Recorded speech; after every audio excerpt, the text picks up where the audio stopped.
Hello, everybody. We are done with the midterms. Now, I gave you this week as well to add to it to button it up. Now, I had it open for both weeks because I made that mistake. All right, folks, when I look back at the syllabus, my weeks got mixed up because I completely forgot to add a certain dates. And so I kind of updated it. So I have this up and ready. You can see it right there. Basically, what I want you to know, what I want you to do is this last week was the midterms. Today being March 4th, right there, we are now jumping into revolutions, the US and French revolutions. So normally those two would be switched. This coming week, March 4th through the March 10th, would have been midterms. However, because I made that mistake, midterm got bumped up. So please turn those in, and I'm going to have it up and ready, and I'll be grading them. Basically, what it means is it gives me extra time to grade them, so that's perfect. What I'm going to do with this video, however, um, stop sharing that. I'm going to do this week's and the week after spring break. So as you can see, we have this coming week, March 4th through the March 10th. Then it's spring break. For some people, they have spring break the following week, and the high school. So what I'm going to do is just make one long video for this week and the next week we have school. So whether that's or the week after spring break. It'll make more sense on the content page. Just break it down that way. So this will be two separate weeks and two separate questions. One, basically, as you saw, the contents all together. It is the 1700s. But let's start off with the revolution. So the 1700s is kind of that time where things start shifting, changing, and a revolution is a fundamental change in society. They don't happen overnight. So, starting in 1776, a little before 1776, sorry, is the United States Revolution. The Great Britain is in economic mode where they are not crisis in the sense that, oh shoot, we gotta just fix everything, but definitely in a, ooh, we don't like this, we need more money. And what's the easiest way for governments to make money is taxes. Taxes are the best way to collect that money to add to their ability to just raise funds. And the colonists were British citizens. There's no ifs, ands, or buts about that. But because they were colonists and not actually in Great Britain, they didn't have any representation with said taxes, and they just kind of really felt like it wasn't fair. They added the Stamp Act, the Townshend Act, and then there was the Boston Tea Party and the Boston Massacre. Revolutions don't happen overnight, and a lot of people were upset, and a lot of people weren't liking what the situation was going. It all comes to a head with Lexington and Concord in 1775. And then those battles lead to the Declaration of Independence, and we start off the war. And it's not surprising the United States doesn't do too hot, or the U.S., the American colonies at this time, the future U.S. citizens, because we had no business going to war with Great Britain. Great Britain was the army, the navy, the insert everything military possible. Great Britain dominated. They were the empire. And we were just 13 unorganized colonies. And even then, not everyone was on board. A lot of people were like, well, we're doing okay as a citizen of the British government. Why would we change things up? So they are starting to kind of have those issues. But the good thing, the positive, is that the colonists never actually had to win. They just didn't lose. Like they were fighting on their home soil. They just had to make it so miserable for the British government that they kind of just been like, all right, sign off, done. We don't care anymore. We finally find our good leader with George Washington. And with the Battle of Saratoga, we get that victory. And all of a sudden, other nations are like, maybe we can get involved here and kind of hurt the British Empire.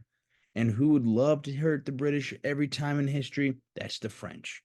The French are like, let's go. And for better much, it kind of becomes that stalemate. British win some, the US and French win some. It's just going to go back and forth, back and forth. And it just becomes costly and not worth it to the British Empire. And with a couple key victories at the end, it all wraps up with the Treaty of Paris. Benedict Arnold, Valley Forge, the Delaware River, all huge key things that took place or key individuals that happened during this time. So the revolution, even though we count our day, like US birthday is 1776, the US Revolution took us into the early 80s. And by the end of the 80s, the French were like, hey, the United States did something there. It's our turn. They saw the inequality. There was a new class, the bourgeoisie, rising up. They helped the United States and their economy was hurting. And all of a sudden they're like, oh, no, we don't like this. The third estate, the poor people, the commoners were getting the heavy burden of the taxes. And then, of course, on top of that, when disaster's striking, it always likes more disaster, poor harvests, poor government or poor spending. And it just kind of like leads over. And so they are looking at the United States, they're looking at the 1700s and going, well, maybe things are different. Maybe we can be different. And so the States General, which is the French version of Congress, met in 1789. And the third estate, the commoners, push out and be like, we are creating a brand new government, the National Assembly. And the fighting starts with the storming of the Bastille. They take it over. They just like all of a sudden, let's go, and just creates this chaos. The revolution is taking place. It is happening. And with the Declaration of Rights of Man and of the Citizen, really basically the French version of our Bill of Rights, they are like, it is time for a new government to rise up. It's a time for us to recognize the people and ourselves to make sure it is the best possible government, best possible place to live. And this new government rises up and changes a lot of things. They kick out Louis the 16th and his wife Marie Antoinette. And when they're trying to flee the country, the old king and queen, they get captured and they're killed. So in 1791, they killed the old king and queen. And the reign of terror and the good old guillotine just takes over everything. Robespierre, Maximilian Robespierre, starts to really love the power he's getting, and he's starting to really promote himself and push through into things that other people might not be so open to or happy that he's doing. This new government kind of struggling opens the door to Napoleon. And boy, does Napoleon take control and just pushes everyone out of the way. He becomes emperor and he starts taking over everything. And he is finally defeated, sent to Elba, loses at Waterloo, all that lovely Napoleon stuff. So that is kind of that first revolution idea.